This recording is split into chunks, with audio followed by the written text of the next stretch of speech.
All right, talk to the business fans. Here we are, bringing you part one of you wanted to know who this unknown guy that showed up on TV and OVW was a few weeks ago.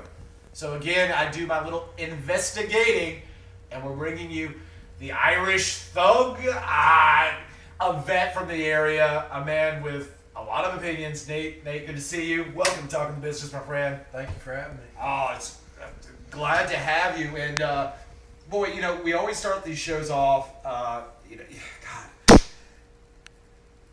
your story's a little bit unique, but I want to start where I always start, was the moment.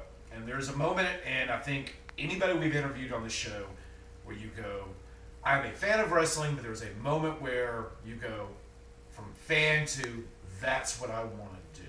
And I think it's different for everybody. What's that moment for you? Well, I always grew up watching wrestling. Everybody does, especially everybody that's been in this business. They always start off with, I grew up watching wrestling, and I loved it, and I did. I really did.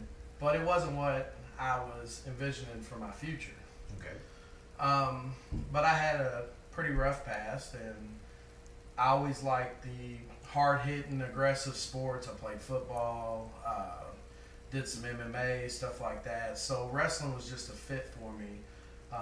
Actually, I started doing it originally just to get out my aggressions, take out stress, stuff like that, is why I started doing the whole training. Not that I didn't love it, because I did, but it wasn't my future career. It wasn't what I seen as my future career originally, until I started doing it, and then I really fell in love with it. Okay. And again, what a lot of people don't know is, because I've got all these questions, well, who's this guy that shows up and has this unbelievable match with the Bad Boys Club, is your history with OVW goes way back. Yes. And we're going to talk about 1998, 99, and wow. Talk about being trained by the legends. Rip Rogers. Is this where the journey really starts at this point? Well, the journey started actually with Danny and Nick Dinsmore. Dick Dinsmore, okay. Yes, those were the two originals that started training me. Okay. I did some training with Rip, but it was mainly Danny Davis and Nick Dinsmore that did my training. Okay, and this was back when it was still associated with WWE? It was before WWE. It was before WWE at that point. Okay. Yes. So we go through that training process, and you do a little bit of TV, and it starts, but then what happens? Well, I started the class. I was only there maybe 2-3 months before Danny decided that I was good enough to put on TV. Okay. And he started putting me on TV. I started out as a singles guy. Then me and another guy from the class, we decided to do a tag team gimmick. Okay. We were the inmates of insanity. Awesome. And we started doing that. And when my partner quit, things started going downhill for me, because in the business sometimes, especially when you're working for a big company, and OVW is a big company around here. Yes. When your partner does something wrong, but he's not there to be punished, you get the blowback. Got you. So I started getting the blowback from it. But me and Danny, we had a couple of differences. Okay.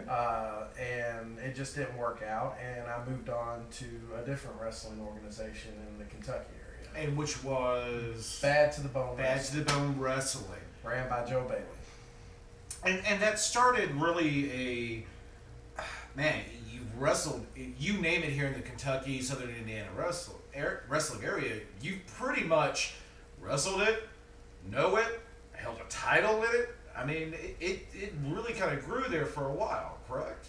Yeah, I actually got on a hot streak when I was at BBW. Yeah. I was one of the top heels in Kentucky when I wrestled for BBW. Mm-hmm. And this kind of rolls, but then there's an absence. Yes. So what happens? I mean, what in your life kind of takes you away at this moment? Family and kids. Okay. And that's got to be tough. Fans, if you don't really kind of grasp it, guys in the independent scene, these are guys that work 40 hours a week. They have full-time jobs. It's not like you're getting $100 a night to wrestle. Let's be honest. If you get gas money, we're doing good. Exactly. Buy the merch. I keep telling you folks this, but children, families become involved at this moment. They keep sending these. What does Austin call them? Gimmicks, bills, and they got to be paid. So is that really what kind of takes you away at that moment, or? Yeah, well, when I first started wrestling, I didn't know everything. Yeah. And I had several injuries that took me away from my actual shoot job. And when I would get these injuries, it would take money out of my kid's mouth.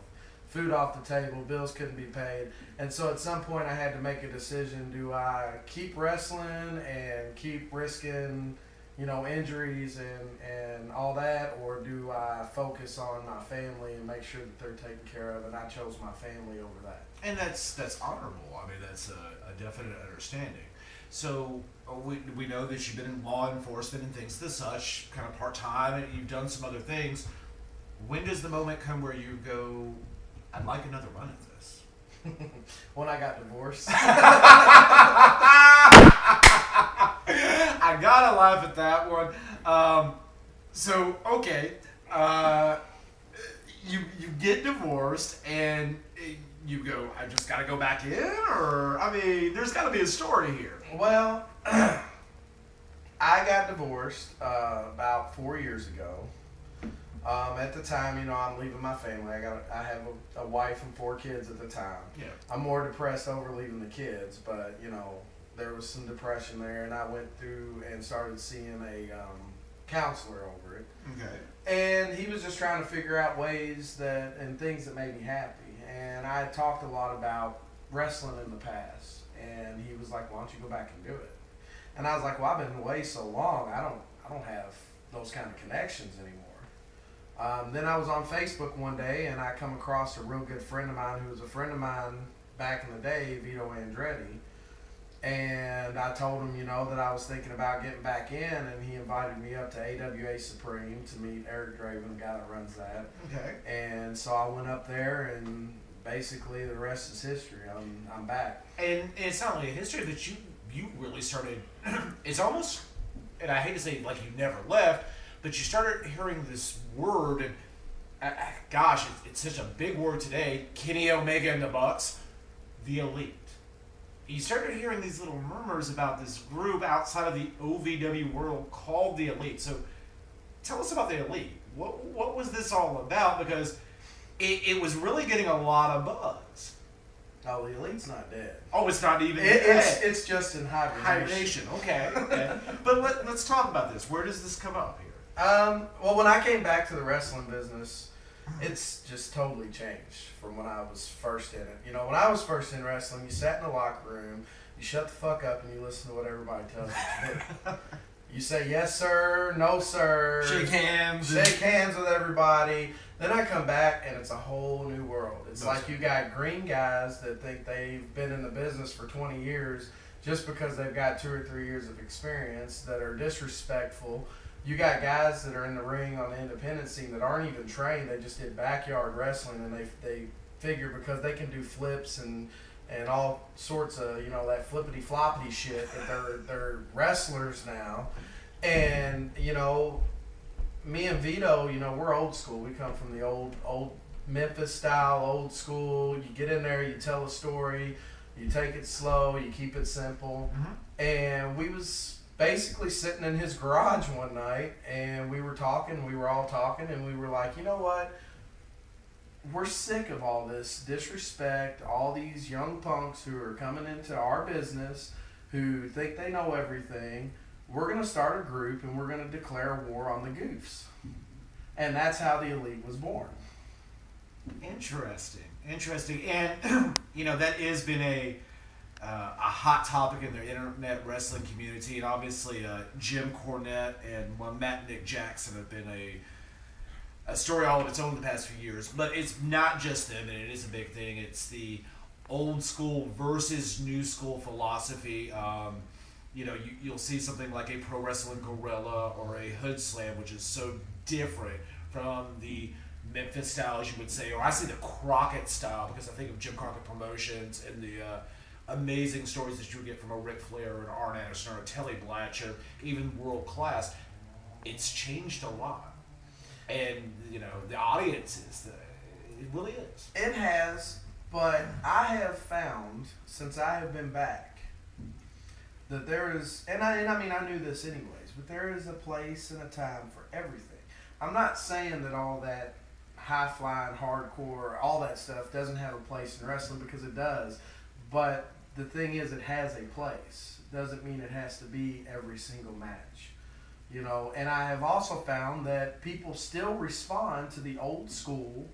I go out there, I've been the most hated man in AWA Supreme, to the fact that they told me I couldn't come back because the sponsors would leave. I was the most hated guy at KDW when I was the KDW heavyweight champion.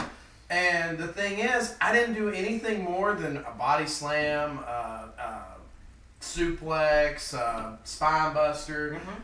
I just know how to work the crowd.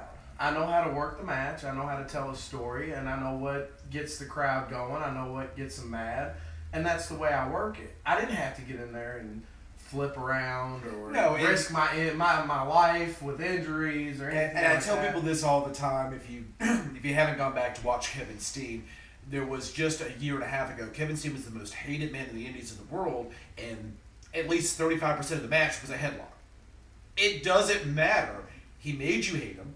You wanted to kill him. He talks smack. He talks smack better than the fans, and they knew it, while he's holding a headlock. It's body body expressions, it's facial expressions.